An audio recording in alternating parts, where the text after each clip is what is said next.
어떤 이런 렌즈가 있을 때 빛이 들어왔을 때 렌즈를 통과해서 비치는 이 모습에 렌즈는 동그라니까 동그랗게 비치겠죠. 이렇게 이것을 이미지 서클이라고 합니다. 이 동그랗게 비치는 이것을 이미지 서클이라고 하는데, 모든 카메라는 세로로 찍으면 이렇게든 이제 직사각형 형태로 이제 사진을 찍죠. 이것이 이제 찍힌 사진의 모습이라고 할 때 중심에서 벗어날수록 확장이 됩니다. 이렇게 광각 렌즈로 갈수록 이렇게 확장이 돼요. 주변부로 갈수록 확장이 됩니다. 그 이유는 그러니까 렌즈의 설계 때문에 있는데, 그 미러리스에선 좀 덜한 편이고 SLR 형태의 미러가 달린 형태의 렌즈에서는 더 큰 편이죠. 그래서 보면은 사진을 찍는 많은 사람들이 이렇게 찍어서, 만약에 이 머리가 위쪽에 있다면 이렇게 확장이 되겠죠. 이제 과장해서 말씀드리는 거예요. 이렇게 확장이 되겠죠. 왜냐면 이렇게 렌즈가 이렇게 확장되니까. 똑같은 얼굴이어도 이제 과장되게 말씀드리는 거예요. 이렇게 확장이 되니까 얼굴이 길어지겠죠. 카메라 회사들이 그렇게 만만하게 대충 만드는 게 아닙니다. 휴대폰 렌즈들은 광각 렌즈 특성이 좀 강한 편이에요. 예를 들어서 광각 렌즈로 제가 엊그저께인가요? 되게 희한한 사진을 봤는데, 이렇게 찍혔는데 머리가 크게 나왔다고 하는 사람이 있었어요.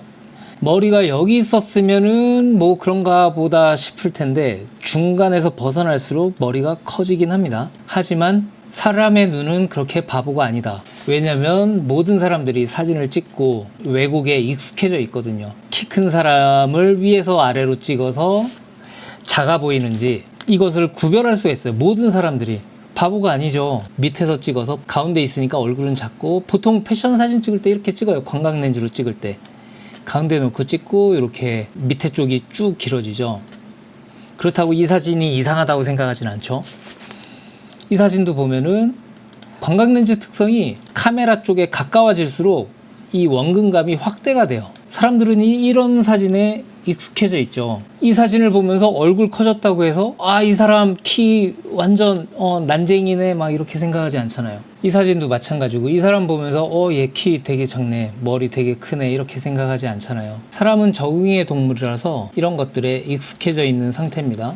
이렇게 찍힌 어떤 사람이 야, 너 이거 광각이라서 내 머리가 커 보이잖아, 난리칠 필요가 없는 거죠. 왜냐면 아무리 광각으로 찍어도 사람의 눈은 그것들을, 각각 개개인의 눈은 이것을 이해할 정도의 어떤 왜곡, 디스토션을 보인다는 거죠. 광각 렌즈 때문에 어깨가 좁아졌다고 하는 사람이 있었는데, 광각 렌즈 때문에 어깨가 좁아지진 않습니다. 원래 좁았던 어깨가 넓어질 수는 있어요. 아까 이 사진에서 보셨듯이 머리가 커질 수는 있어요. 하지만 사람들이 이 사람 머리 굉장히 크네, 이 사람 머리가 굉장히 크구나 라고 생각할 정도가 되려면 원래 큰 겁니다. 원래 큰 머리를 이렇게 보일 수는 있어도 이 정도 화각에서 이 정도 찍혔다고 해서 작은 머리가 막 이만하게 커지거나 이러질 않아요. 카메라 회사들이 바보도 아니고 그렇습니다. 그리고 원래 넓었던 어깨가 광각 렌즈라서 좁아진다는 건 말도 안 되는 소리고요. 원래 좁았던 어깨니까 좁은 어깨로 사람들 눈에는 보이는 거예요. 원래 큰 머리가 커 보인다고 해서 커 보인다라고 얘기할 정도면 그건 원래 큰 머리예요. 원래 짧은 다리가 길어지면 길어졌지 작아진다는 건 말이 안 됩니다. 사람의 눈은 바보가 아니에요. 렌즈의 왜곡을 이용하는 어떤 사람이 있어요. 제가 본 어떤 사람인데, 광각 렌즈만 쓰는 사람이 있어요. 유튜브에서 어떤 식으로 활용하는지 제가 잘 보여드릴게요. 얼굴이 이렇게 있고요. 팔이 원래 짧아요. 그래서 광각 렌즈만 씁니다. 35mm 폼에 한 18mm, 16mm, 24mm. 근데 이 사람은 24mm는 광각이라고 생각도 안 하는 것 같아요. 저는 24mm도 되게 조심하면서 쓰는데, 그래서 이렇게 팔을 넓힙니다. 이렇게 얘기를 하다가 이렇게 앉은 자리에서 책상이 이렇게 있고 이렇게 팔을 쫙 펼치면서 얘기를 해요. 이럴 때 팔이 되게 넓어 보이죠. 이거를 되게 즐기는 사람이 있었어요. 뭐 얼굴은 여기 길어질 수 있어요. 이게 그냥 이렇게 찍어서 길어 보일 정도면 원래 길었던 얼굴이다. 원래 길었던 머리다. 원래 길었거나 원래 큰 머리다. 커 보인다는 건. 이 팔 넓어 보여서 뭔가 프로포션이 좋게 하는 걸 즐기는 사람이 있었는데 만약에 이런 사람이 어디 가서 제가 자세히는 안 봤는데 요 정도였나요? 이렇게 찍혔는데 광각 렌즈라서 다리가 짧게 나왔다. 어깨가 좁게 나왔다. 머리는 크게 나왔다. 이건 말이 안 됩니다. 머리가 커 보이면 원래 큰 거고요. 어깨가 좁아 보이면 원래 좁은 거고요. 다리가 짧아 보이면 원래 짧은 겁니다. 광각 렌즈의 특성은 다리가 길어 보이게 만들고 어깨도 넓어 보이게 만들 거고요. 머리는 원래 크니까 크게 보이는 거예요. 사람들 눈이 바보도 아니고. 여러분들 맨날 사진 찍잖아요. 그 얘기를 꼭 하고 싶었습니다. 그 인스타그램에 많은 인플루언서들은 이렇게 찍죠. 사람 머리가 가운데 있고요. 왜냐면 가운데로 갈수록 최대한 얼굴이 작아 보이니까, 머리가 작아 보이니까. 그리고 다리를 끝에 놓고요. 이렇게 찍어서 여기를 자릅니다. 많은 인플루언서들이 이렇게 찍지요. 이제는 사람들이 이거에도 적응하기 시작했어요. 이제 이렇게 찍는다고 해서 막 이 사람 막 키 크다 막 이렇게 생각하지 않죠.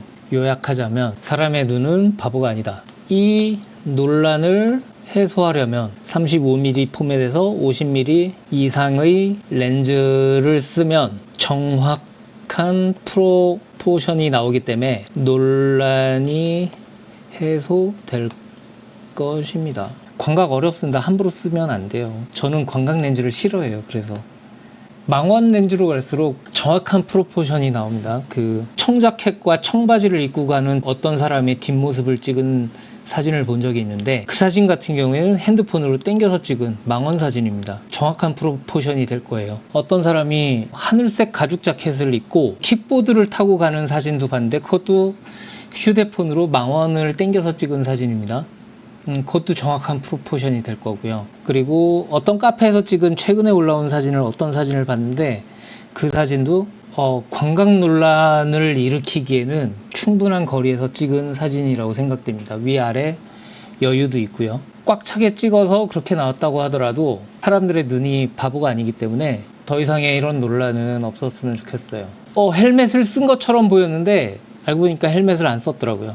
제이님이 은하수 사진 찍을 때 24mm 이하 광각이라고 하셨는데 멀리 있는 것을 찍을수록 광각을 쓰는 것이 부담이 덜하죠. 왜냐면 어차피 멀리 있는 걸 찍기 때문에. 가까이 있는 것을 광각으로 찍을 때는 굉장히 조심해야 됩니다. 목적도 있어야 되고 이유도 분명히 있어야 되고요. 그렇습니다. 크롭 센서에서 24mm 정도면 그렇게 광각은 아니죠. 예, 화이버 쓴 것처럼 보이지만 화이버 안 쓴 겁니다. 그 킥보드 탄 사진, 그리고 청청으로 뒷모습으로 찍힌 사진, 이 팔짱 끼고 그 사진 같은 경우에는 정확한 프로포션이라고 할 수 있죠. 광각 렌즈로 위에서 아래로 내려 찍었다고 해서 이 사진처럼 원래 사람의 그것이 실제보다 작아지거나 그런 건 아닙니다. 작아 보이게 하는 거라기보다는 화각의 그런 느낌일 뿐이지 원래 짧았던 다리가 더 짧아진다고 느낀다면은 그건 원래 짧았던 다리인 거죠. 머리가 더 커 보이는 거는 원래 큰 머리인 거고요. 제가 여기에 카메라가 있다고 쳐요. 사람이 이렇게 있죠. 아무리 광각 렌즈를 써서 머리만 길어진다고 해서 원래 작았던 머리가 커지는 느낌으로 받아들이는 게 아니고 사람들은 어차피 이 거리나 그럼 어깨도 같이 커지고 해야죠. 같은 선상에 같은 거리상에 있는 이것은 특별하게 확 커지거나 그러지는 않습니다. 표준을 50mm로 말하는 이유가 과거 필름 시절 코닥 필름 세로 길이가 그래서 그렇다는 게 진짜인가요?